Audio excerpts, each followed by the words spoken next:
The wealth debate is raging right now. Here is what I think you need to know. First, there is an inequality problem in Britain. I completely agree with that, but the real reasons aren't being discussed. I don't think it was caused by wealthy people getting wealthier. Second, the biggest cause of inequality is housing. We have about 30 million homes in Britain, and there's an estimated shortage of about 6.5 million. That shortage has sent housing prices through the roof, and it's divided the country into those who own property and those who don't. Third, the housing shortage wasn't caused by millionaires or billionaires. It was caused by decades of underbuilding. The fastest solution is planning reform, zoning reform, and making it far easier to build homes.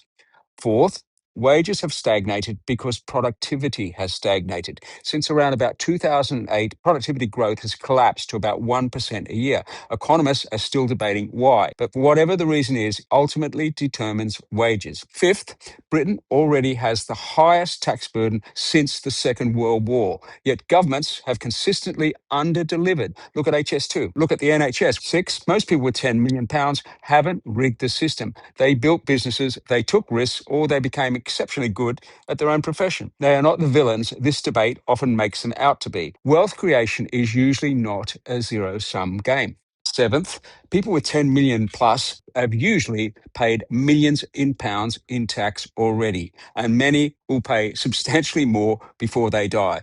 It is reasonable for them to ask, why should they keep paying more and more when governments struggle to spend the existing revenue they get efficiently?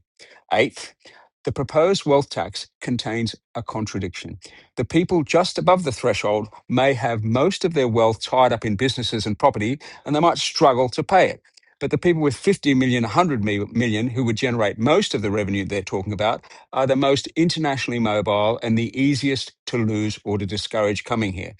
Ninth, history is not encouraging for wealth taxes. More OECD countries have abolished wealth taxes than introduced them in the last 30 years because they proved difficult to administer and they didn't raise the money that was expected. Even the £24 billion number that's being quoted around is the most optimistic estimate. Most estimates are way lower.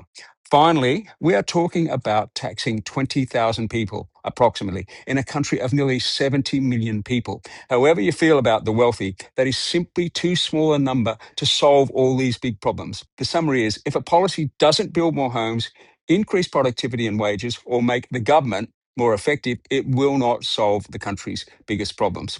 I know it's not a popular position, it's a complicated argument, but that's the facts.